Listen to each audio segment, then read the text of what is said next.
Welcome back, Lunacy fans. I am Kendo, and this is Lunacy Recaps Review. In this video, I'm going to be going over Lunacy episode number 81, which aired May 7th, 2026. This episode featured Joe Dombrowski and Mark Roberts on commentary, and the ring announcer was Kid Cadet. Before we jump into this one, I ask if you please take a quick second to hit that thumbs up like button. It helps me get this video out to more people. Also, I'd love to hear your opinions on each match, each segment, so if you could along the way, drop some comments and let me know what you think. If you haven't done so already, please hit that subscribe button and the bell notification. It lets you know when I drop new videos each week. With all that being said, let's go ahead and dive into this week's episode because it is a good one. Okay, so this week's episode opens up with Caleb Conley looking for Matt Cross out in the parking lot. Russo tells him, look, what are you going to beat him down with a hammer? You're going to end up getting locked up and go to jail. He says, tonight, I'm going to give you a match against Nick Nemeth, and that is going to basically clarify a winner from the 2 out of 3 match that they never got a clear-cut winner. He continues looking for Matt Cross and ends up getting blindsided by Matt Cross. Matt Cross puts the beat down on him and basically tells Russo he's coming for him next. Then in the opening contest, it's going to be Beekeeper Mike, the man of 1,000 gimmicks. That's right, it's Mosh Pit Mike, and he is going to be taking on the Green Phantom. Now, the Green Phantom, like last week, he ends up cutting a promo, basically saying the same stuff he's been saying. He's going to clean up JCW because it's bad. So he cuts another quick promo. Again, like last week, this match ends very quick. Not quite this quick. And the Green Phantom does get a little bit of offense in this week, but not too much. And I don't want to spoil it, but again, it's a quick match. Phantom hits a nice power move there. Beekeeper Mike throws some bees to the face with a quick roll up. 1, 2, 3. And here is your winner, Beekeeper Mike. All right, next it cuts backstage with Mac Davis talking to Vito. Mac's asking Vito how he's feeling after the beatdown of last week. And again, wants to know what happened to his nephew and why the nephew never showed up. Big Vito is about to tell him off, and then the nephew ends up showing up this week. All right, Vito's nephew then shows up. I do believe they said his name was Sally. Vito asked him basically what the hell was going on last week, why he never showed up. Nephew tells him, look, I got involved with some females. Vito then bickers back and forth with them for a little bit, and in the end basically he's just telling them, look, you guys work for me, you need to fall in line and take this shit more seriously. Or basically I'm assuming he's just going to let them go. Alright, we then get a backstage scene. Mac Davis is interrupting Kerry Morton. He says, basically wants to know who he's on the phone with. Kerry Morton tells him, you know, I'm on the phone with your wife. Just insulting Mac Davis, true heel fashion. Mac Davis then makes a quick remark and says, hey, maybe you're on the phone with Shane Mercer to try to get some help for your match tonight against EC3. Kerry Morton basically says he's not going to have any problems because EC3 is not even on his level. Alright, so EC3 and Jeeves end up showing up, and basically Jeeves tells Kerry Morton that if he wants the match with EC3, he's got to go through Jeeves first. So basically he gets a match with Jeeves. If he wins, he gets the match with EC3. Kerry Morton quickly accepts, you know, he's not afraid to fight Jeeves at all. But he goes on to say, look, once I beat you, I definitely want to get my match against EC3. All right, we then jump right to that match, and this is the second match of the evening, and it will be Kerry Morton, and as we know, he's going to be taking on Jeeves. Again, this match, if Kerry wins, he gets to fight EC3 at a later date. This match was kind of one-sided. It was a good match. Kerry Morton does that little cocky thing again where he thinks you're going to go off the top, but he does not. Again, this match, most of the offense was Kerry Morton. As you can see, Jeeves does get a little bit of stuff in, but he's always quickly shut right back down. Kerry Morton with a nice chop there. G's with a lariat, double lariat. Nice little bulldog off the, or excuse me, a swing DDT off the middle there. He's going for that 1%er, which I do believe is Ethan's move. Instead, he gets the big knee, a cocky pin, 1, 2, 3. And here is your winner, no surprise, Kerry Morton.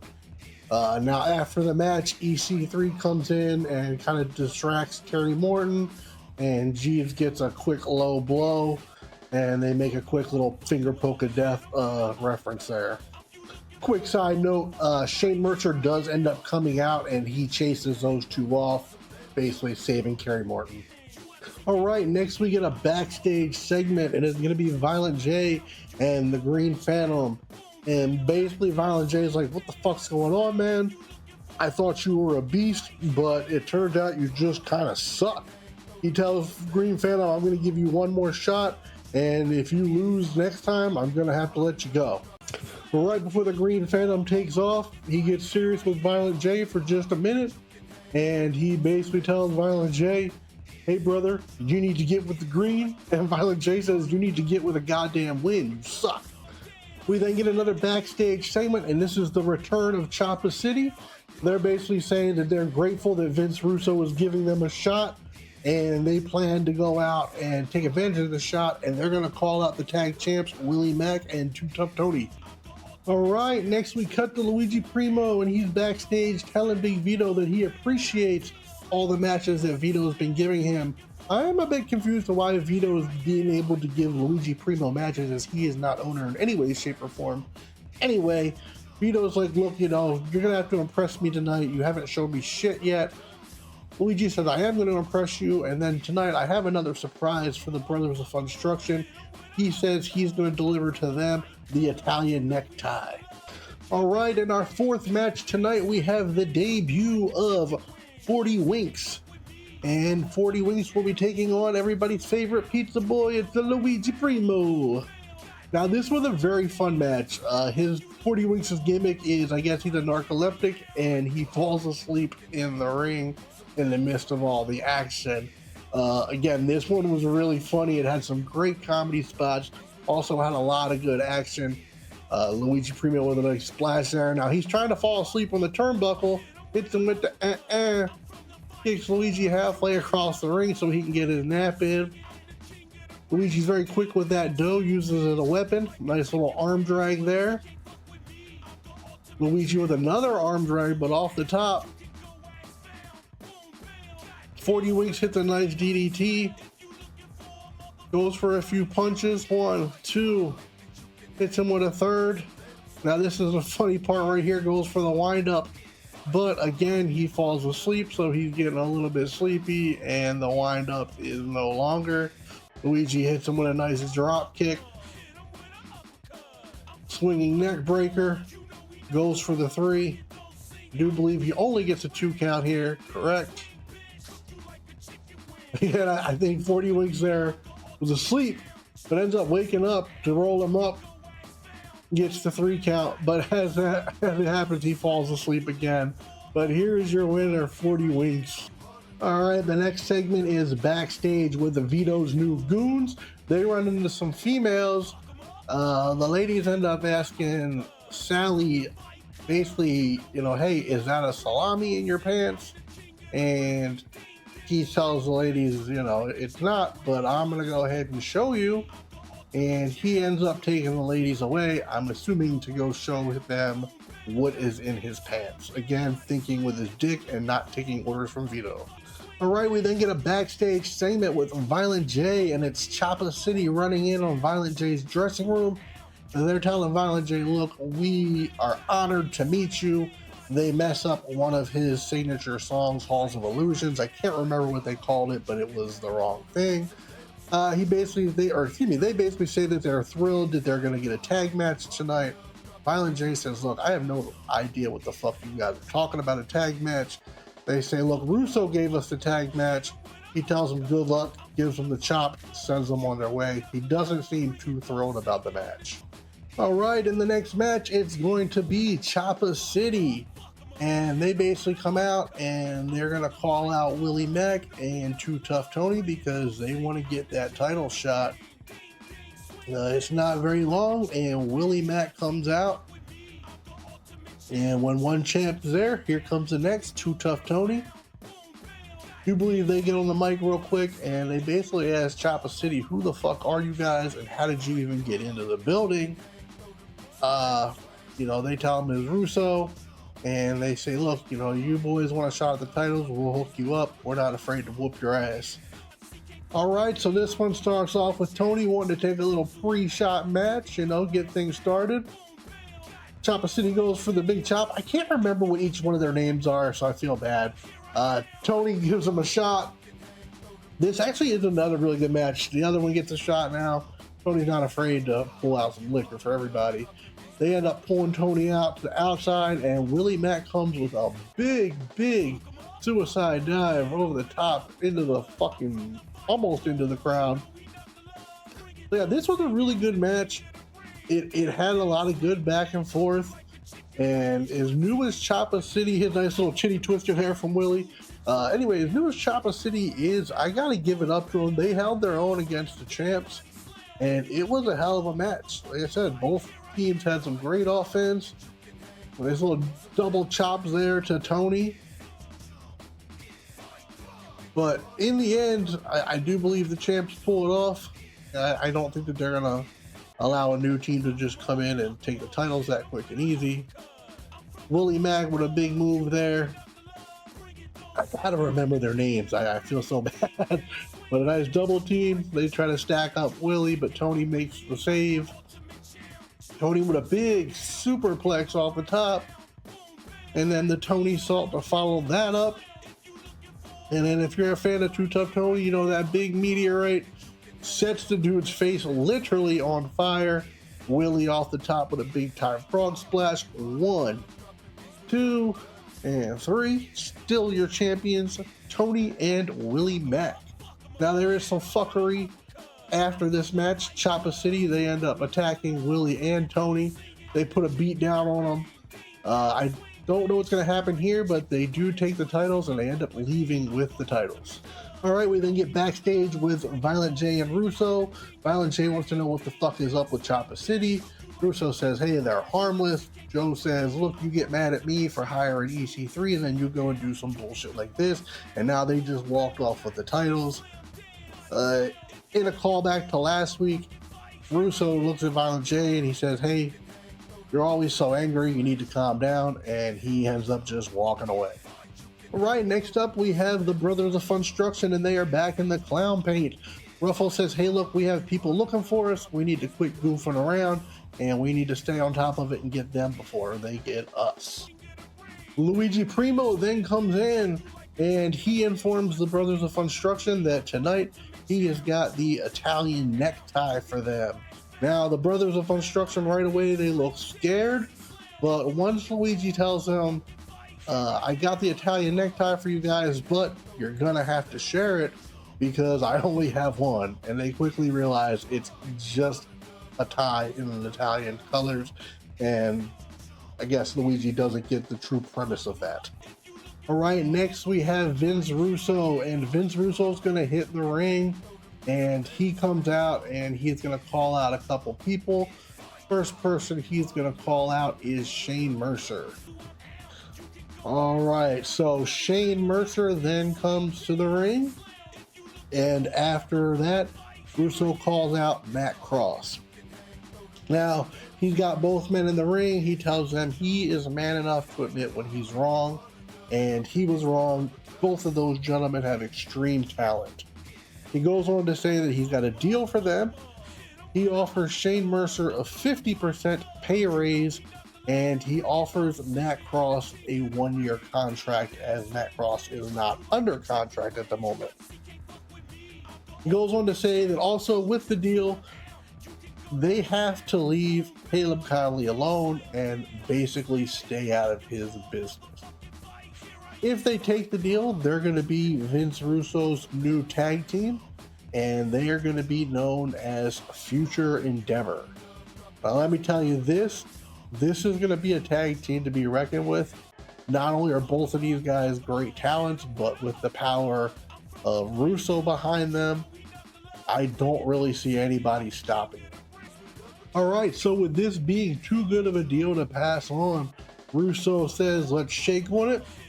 The boys definitely think on it a little bit, but in the end, as I said, this is too good of a deal to pass up. Matt Cross gives the handshake. Shane Mercer also gives the handshake. And as I said before, this team, this is going to be an intense team because with the talent and the power, again, I just don't know who's going to stop them. I look forward to seeing what they have planned for future endeavor. All right, we then get a segment backstage with Mac Davis and Nick Nemeth. Mac is asking Nick basically about the match tonight. Nick Nemeth says, you know, he basically ends up giving a little bit of credit to Caleb Conley. He said it's going to be a good match, but in the end, he's going to end this feud tonight, and he's going to take the win. All right, next we get another vignette from Red Love, and this is a really good one and a really interesting one. He introduces his Red Roll Call, and the Red Roll Call is basically a list, and it's a list of people that I'm assuming he wants to dish out the Red Love to. I'm going to hit a quick pause on this video once the list pops up because, as I said, it is a very interesting list, and he has names on there, and some are already crossed off, and some are not crossed off. Okay, so here's the list, and already we see Luigi Primo's name. He's crossed off. We have Too Tough Tony, Nick Nemeth, Willie Mack, Cocaine, Suicide, and here's the very interesting one. That's Austin Creed. Now, those of you who are not familiar with Austin Creed, if you're a WWE fan, Austin Creed was Xavier Woods from The New Day, who was just recently released from WWE. Now, I don't know if they'll be able to get Austin Creed in JCW that quick, but how cool would that be? So yeah, Father Bronson just preaches the Red Love and says that these are the names that need to get the Red Love and the Red Roll Call. So I guess we'll see what the future holds for this list. All right, in the main event, it's going to be the wanted man, Nick Nemeth, and he is going to be taking on the chosen one, Caleb Conley. Now, in this match, we're going to have Vince Russo doing commentary, which added a lot to the match. I enjoyed it. This match was a good one. It had a lot of action, a lot of back and forth. Caleb Conley right there being the typical heel, wearing down Nick Nemeth. But again, this one had a lot of action. The match went in and outside of the ring. What I did like about it is it was a straight match. There was no fuckery, no one interfered. I liked seeing that in the main event. It seems like a lot of times you see fuckery in the main event. Caleb Conley's going for a pin there, but only gets a 2 count. Nick Nemeth delivered the knees, hits a big time DDT here. Yeah, like I said, both of these men just give it their all in this match. Great action. Nick Nemeth goes for the Famouser, gets hit with a big time drop powerbomb into the pin, only gets a 2 count. Nick Nemeth goes for the super kick, blocks it, blocks Caleb's, and then he ends up getting the super kick off. Goes for a 3 count, but only gets a 2. I do believe this one's going to wrap up pretty soon. Nice little shot off the top there. Caleb goes for a big superplex. Nick Nemeth blocks it. Nice little flurry of offense. Delivers the headbutt. Now, Caleb Conley plays a little possum. Misses the elbow. 1, 2, 3. And here is your winner, Caleb Conley. Now, after the match, it's a little bit of fuckery. Russo wants them to shake hands. Caleb ends up just flipping him the bird and tells him to fuck off, and he takes off. Russo ends up shaking his hand. Well, I'm not sure what that's going to insinuate, but then Russo tells the fans what he thinks of them, and he's quick to get the fuck out of there. All right, then we get Mac Davis and Vito there in an elevator. Mac Davis telling him, look, you need to get better partners because I've seen your boy take off those 2 females earlier. He ends up trying to call him something in Italian. I'm not too sure what it was. Vito tells him not to do that shit. He's not Italian. Don't try to use the lingo and or accent, just stick to reporting and, basically just do your job as a reporter. So they end up getting to the top floor or wherever it is that they were supposed to be, and we see a body wrapped up in trash bags. Vito's excited because I'm thinking he thinks it's probably one of the brothers of Construction. They end up going into the trash bag, and we can see it's one of Vito's goons. Vito is very unhappy, and that's the way this week's episode ends. All right, overall, I thought this week's episode was very, very good. This was one I was waiting for a minute. It had a lot of new storylines, a lot of surprises. All the matches were great. Overall, I'm going to give this one a 9 out of 10. I would give it that 10 out of 10, but I'll tell you why just here in a second. One thing I was a little bit disappointed in this week's episode is there was no women's match. I don't even recall any backstage segments with any of the female talent. Not sure, I guess nobody was available, but just one thing that I thought they could have done different. Another thing I've noticed in the past few episodes, I'm not sure what's going on, but it seems like they're using the same ring girl over and over again. I'm not sure if there's a shortage or what's going on there, but it's just not really a good look. Maybe they should change them out every now and then.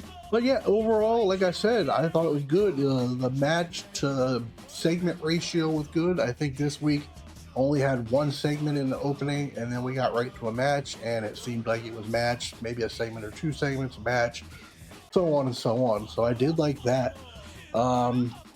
Another thing I've noticed is Jeeves. Now that Jeeves is back, he is over like crazy.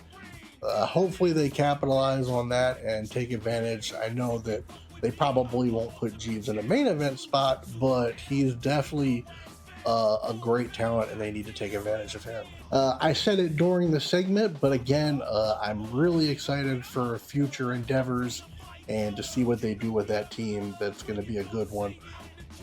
Just my personal opinion, but I'm not too fond of what they're doing with the Green Fandom. I'm sure it's got some type of story that they're going to lead into, but after his debut at Stranglemania, when he literally said nothing, did nothing, then he came out and had his debut match where it was just a complete flop.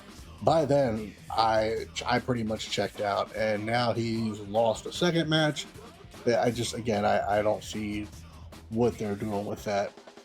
Both of the gentlemen in the main event, Nick Nemeth and Caleb Conley, did a phenomenal job in that main event. It was such a good match. You can't give them enough credit. Another thing I think they should change is Kerry Morton's theme music. The Southern Six hasn't been around at least for a year or so, to my knowledge. So maybe give Kerry Morton some new music, and if the Southern Six ever does come back, they can just use it again. Another thing I noticed when they were doing the Jeeves and Kerry Morton match and EC3 was on commentary, nobody pointed it out, and I don't think anybody has mentioned it, but EC3 ended up screwing up pretty big. I'm going to go ahead and play a clip for you guys. I'm going to play the clip, and then I'm going to play the clip again a second time right away, and I'm going to slow it down a little bit just so you can hear it a little bit better. Wow, this crowd is electric. GCW is electric. I am so happy to be here, and I'm not saying that because I'm the highest paid guy. I'm saying that because it's from the heart. This crowd is electric. GCW is electric. I am so happy to be here, and I'm not saying that because I'm the highest paid guy. I'm saying that because it's from the heart. So yeah, I mean, if you're gonna say you love a company and you're not here for the money, you're here for the love of it, maybe make sure you get the name of the company right. Well, that's gonna wrap this week's episode up. Again, if you haven't done so, please hit that like button. Also hit the subscribe button and the little bell, let you know when I drop new videos each week. Also, if you could comment, let me know what you thought about each match, each segment. Greatly like to know your opinions. Until next week, I am Kendo. Peace and whoop whoop.